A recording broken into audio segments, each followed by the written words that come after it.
সকাল বন্ধুরা, পূজা লাইফস্টাইলে আবার একটা নতুন ভিডিও নিয়ে সবাইকে জয়গুরু জানিয়ে চলে আসলাম।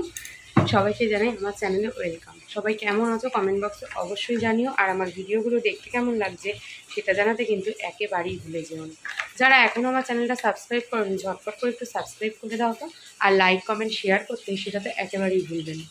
তো আজকে হচ্ছে শনিবার, সকাল সকাল ঘুম থেকে উঠেছি না, আজকে আধা ঘন্টা একটু লেট করেই উঠেছি। আজকে সকালে টিউশনই নেই, আজকে গণেশের ডিউটি রয়েছে ঠিকই, কিন্তু মনারও স্কুল রয়েছে, কিন্তু আমার যে টিউশন নেই। আর ওদিকে রয়েছে হলো আজকে নিরামিষবার। শুক্রবারে নিরামিষের পর শনিবারে নিরামিষটা তো জানো আমরা পুরো ঝিমিয়ে থাকি, তাই রান্নাবান্নার সেরকম কোনো চাপ নেই, তাই একটু দেরি করে লেটুসের মতন উঠলাম। ওদিকে কাল রাত্রে হয়েছে বৃষ্টি, ওয়েদারটা সামান্য একটু ঠান্ডা, উচ্চে ঠান্ডা হয়েছে সেটা বলা একেবারেই ঠিক না। এখন খাবো সবার আগে এই যে 1 গ্লাস জল, আর ওদিকে তো রান্নাবান্না বসিয়েই দিয়েছি, দেখতেই পাচ্ছ। তো চলো আজকে দিনটা এভাবেই শুরু করলাম।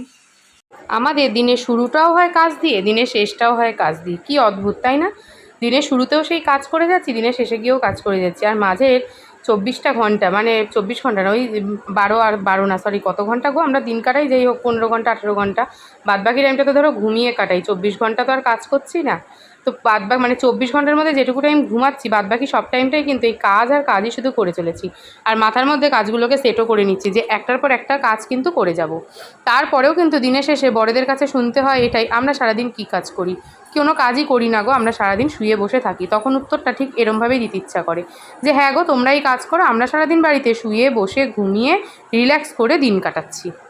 নিয়ে বসলাম চা সাথে বিস্কুট, বাইরে অজস্র জামা কাপড় মেলা, আর আকাশ করে এসছে পুরো মেঘলা। ওদিকে ঘরেও মেলেছি, ওদিকে বাইরেও প্রচুর জামা কাপড়। আর মনা স্কুল যাওয়ার জন্য পুরোপুরি রেডি। ওদিকে বড় মাকে মালা পরিয়ে দিয়ে গেছে গণেশ, দিয়ে ঝটপট করে কাজে গেছে, কারণ যদি বৃষ্টি নেমে যায় উনি ভিজবে। রেনকোটটা ছিঁড়ে গেছে, আর রেনকোট কেনে নিই, যতক্ষণ আমি না কিনবো ততক্ষণ উনি আর কিনবেও না। রেনকোটটা যদি আমি কিনে আনি তাহলেই কেনা হবে, না হলে আর রেনকোট কেনা হবে না, কারণ নিজের জন্য উনি কিছু কিনবেন না। তো দেখি রেনকোটটা আনতে হবে এর মধ্যেই, কারণ এখন বৃষ্টি মোটামুটি চলবে এরকম মনে হচ্ছে যা। আর বর্ষাকাল তো এমনিও সামনে চলে এসছে, আর রেনকোট ঘরে রাখাটা দরকার। বাইককে তো ছাতা নিয়ে বাইক চালানো কোনোভাবে সম্ভব হয় না না। এখন আমি মনাকে গাড়িতে তুলে আসবো, এসে টুকটাক কিছু কাজ আছে সেগুলো সারবো। আজকে সকালের দিকে টিউশানি নেই, বিকেলে রয়েছে। মনাকে নিয়ে বেরিয়েছি স্কুল যাওয়ার জন্য, এই দেখলাম আকাশে প্রচুর মেঘ। বললাম না গণেশ মানে বেরিয়েছে যে টিপ করে পড়ছে। ও ওখানে গিয়ে পৌঁছে ফোন করলো, ভিজেই গেছে, মানে ওদের ওই দিকটা বেশি পড়ছে। আর এখন এমন পরিমাণে রোদ উঠে গেছে যে ছাতা ছাড়া আর বেরোতে পারলাম না। কি বলবো, এই হচ্ছে ওয়েদার। গাড়িতে তুলে দিয়ে চলে আসলাম, আর এতক্ষণ দাঁড়িয়ে দাঁড়িয়ে শুধু মাসির কথাই আলোচনা করে যাচ্ছি আমি আর মনা। আসলে আমাদের এখনও কল্পনার অতীত যে মাসি আর নেই। মাসির সেই পুরনো স্মৃতি, পুরনো কথা, এগুলোই খালি মনে পড়ে যাচ্ছে। সেই নিয়ে আমি আর মনাতেই বলাবলি করছি। আগের বছর পুজোর পর মাসি আসলো, কত হাসি, কত মজা, কত কথা। এগুলো সহজে ভুলবার নয়, সহজে ভুলতেও পারবো না আমরা কেউ। সবার আগে এখন বিছানাটাকে গোছাবো, আর আমার জন্য একটু ওটসের স্মুদি বানাবো।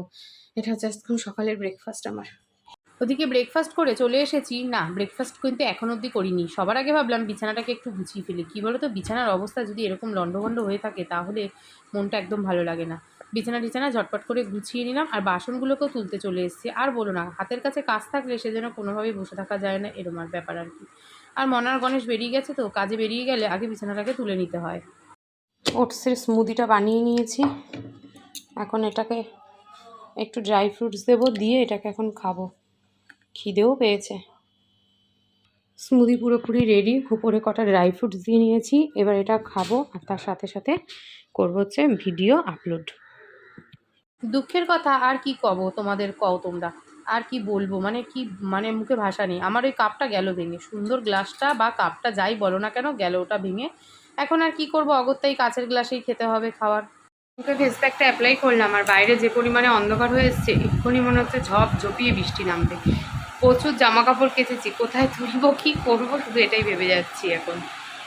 নেমে তো গেছে ঝপঝপিয়ে বৃষ্টি, কী আর করণীয়, সমস্ত জামা কাপড় তুলে এনে যেটুকু ওই ঘরে ধরেছে মেললাম, যেটুকু ধরলো না সেগুলোকে এই ঘরে রেখে দিলাম। কি বলো তো, এই করে করে না ঘরে একটা ব্যবসা গন্ধ হয়ে যাচ্ছে, কিন্তু কিছু করারও নেই। এভাবেই জামা কাপড় মেলে মেলে এখন শুকাতে হবে বর্ষাকালটা।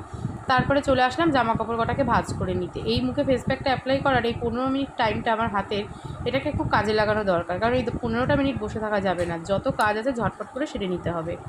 বেশ ভালো জোরেই কিন্তু বৃষ্টিটা নেমেছে, মুষলধারে হচ্ছে, তাও গরম কমছে না।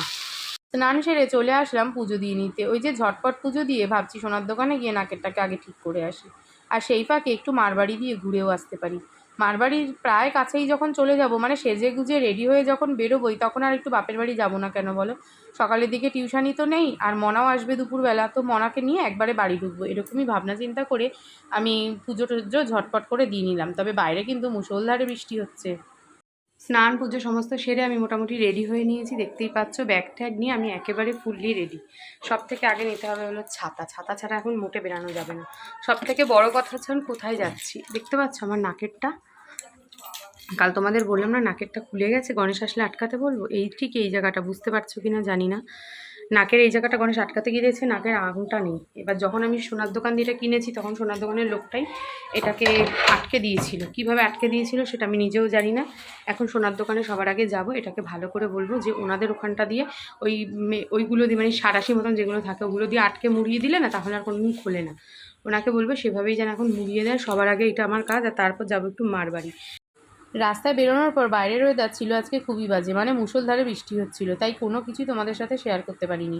এখন আমি চলে এসেছি আবারও আমার বাড়ির কাছে, আর দাঁড়িয়ে পড়েছি মনাকে গাড়ি থেকে নেওয়ার জন্য। এখন বেজে গেছে প্রায় 2টো, তবে বাইরের আকাশ কিন্তু এখনও বেহাল অবস্থা। এক্ষুনি বৃষ্টি মুষলধারে নামলো বলে। আমার বাড়ি দিয়ে বাড়ি চলে এসে এখন এখানে হাঁটাহাঁটি করছি। প্রচণ্ড জোরে মেঘ ডাকছে, বিদ্যুৎ চমকাচ্ছে কিনা বুঝতে পারছি না, সরি, মেঘ ডাকছে, হাওয়া দিচ্ছে, মনে হচ্ছে এক্ষুনি ঝমঝমিয়ে নামবে। তার আগে মনা ঢুকলেই এখন বাঁচি আর কি। শুভ সন্ধ্যা বন্ধুরা। দুপুরবেলা মনা স্কুল থেকে আসার পর আর কোনো রকম ভিডিও করা হয়নি। স্কুল থেকে এসছে এক বিপদ ঘটিয়ে। স্কুলের সামনে মনে হয় জল হয়ে গিয়েছিলো, গাড়িতে উঠতে গিয়ে ব্যাস স্লিপ খেয়ে পড়ে চুড়িদারের প্যান্টটা এতটা ছিঁড়ে ফেলেছে, 2টো পায়ে 2টো হাঁটুই এতটা করে ছুলে লাল হয়ে রক্ত বেরোচ্ছে। এরকম পরিস্থিতিতে বাড়ি এসছে। আসার পর সাথে সাথে ওই জায়গাটা পরিষ্কার করেছি, তারপরে বরফ দিয়েছি, মলম দিয়েছি। কোনো রকম ভিডিও করা হয়নি। আর এনজিওর যে জায়গাটা, সেই জায়গাটা তোমাদের দেখাতে পারবো না, ইউটিউবে কপিরাইট দিয়ে দেবে। যাই হোক, প্যান্টটা তো ছিঁড়ে একেবারে এতখানি হাঁটুর, একটা হাঁটুরই জায়গা এতখানি ছিঁড়ে গেছে। এখন 2টো হাঁটুতে বসে বসে এই যে কাঁদতাচ্ছে। ঘুম থেকে উঠে এখন তো হাঁটুটা ভাঁজ করতে গেলে ব্যথা করছে, খুলতে গেলে ব্যথা করছে। সে তো নর্মালি করবেই, কারণ ব্যথাটাই তো ওই জায়গাটায় পেয়েছে গিয়ে। এর আগে একদিন সাইকেল দিয়ে পড়ে গিয়েও হাঁটুতেই ব্যথা পেলো, আজকেও সেম, আজকে আবার 2টো পায়ের হাঁটুতে এরকম অবস্থায়। এখন আমি রেডি হয়েছি, সন্ধে পুজো দিলাম, দিয়ে ওই যে চা বসিয়েছি। এখন আমি চা খাবো, খেয়ে ওই ঘরে পড়াতে বসবো। আর মনা বসবে এই ঘরে, পড়তে বসবে নাকি শোবে, ও কী করবে সেটা ওই জানে। কিন্তু ওকে এখন আমি আরও একবার বরফ দিতে হবে। এই যে বরফের রুমাল, এটার মধ্যে করে আরও একবার বরফ দিয়ে তারপর আমি পড়াতে বসি। আর বড় বড় মুখগুলো। স্মার্ট বাজারে এসেছি, কাপটা আছে কিনা দেখতে। কাপটা ভেঙে গেছে, গণেশকে বলেছিলাম, নিয়ে এসছে। আমি অনলাইনে দেখেছি, অনলাইনে নিচে ওই সবুজ টাইপের নেই, শুধু সাদা সাদাগুলো আছে। এখন দেখি, এখান দিয়ে নিয়ে গেছিলাম, এখানে পাই নাকি। না পেলে আর কী করবো, বাড়ি চলে যেতে হবে। কাপ টাইপের কাপই আছে, ওইটাই নেই।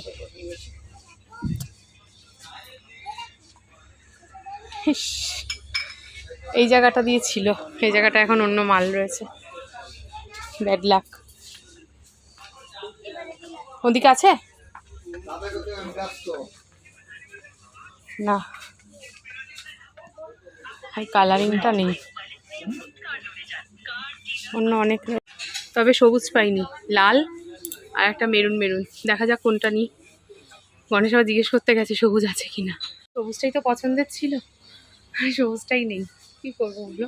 এখন লাল আর মেরুন রয়েছে, দেখি কোনটা নেওয়া যায়। নিলাম, গণেশ বললো এটাই নাও, এটাই বেশ সুন্দর। এসেছি কাপ নিতে, কাপ নিয়ে চলে যাচ্ছে, তাই তো। বাড়ি এসেছি, এসে সবার আগে বসেছি ভাত যে ছিল না, আমি সেটা ভুলেই গেছি। ভেবে রেখেছি কি বাড়িতে তো সব রান্না আছে, গিয়ে ঝটাপট খেতে দেবো। এসে দেখছি ভাত বার করতে গিয়ে বাবা ভাতই তো বাড়াতো। যাই হোক, ভাতটা এখন বসিয়ে দিলাম। আর পাচ্ছি না, শরীরটা আমার চলছে না। ওষুধ কিনেছি, মনার পায়ে এখন ওষুধ দিতে হবে, বরফ দিতে হবে। দিয়ে গণেশ এখন ওই ঘরে খেলা দেখছে। আজকে খেলা চলছে সারা রাস্তা জুড়ে, সব দোকানপাট জুড়ে শুধু খেলা। মাথা খারাপ হয়ে যাচ্ছে। চলো, ভিডিওটা আজকে এখানেই শেষ করলাম। ভিডিওটা ভালো লাগলে প্রথম থেকে শেষ অবধি দেখো, লাইক কমেন্ট শেয়ার করো। আর ভিডিওটা ছেড়ে যাওয়ার আগে অবশ্যই আমার চ্যানেলটা সবাই সাবস্ক্রাইব করে দিয়ে যেও। আজকের মতন টাটা, দেখা হচ্ছে একটা নতুন ভিডিওর সাথে।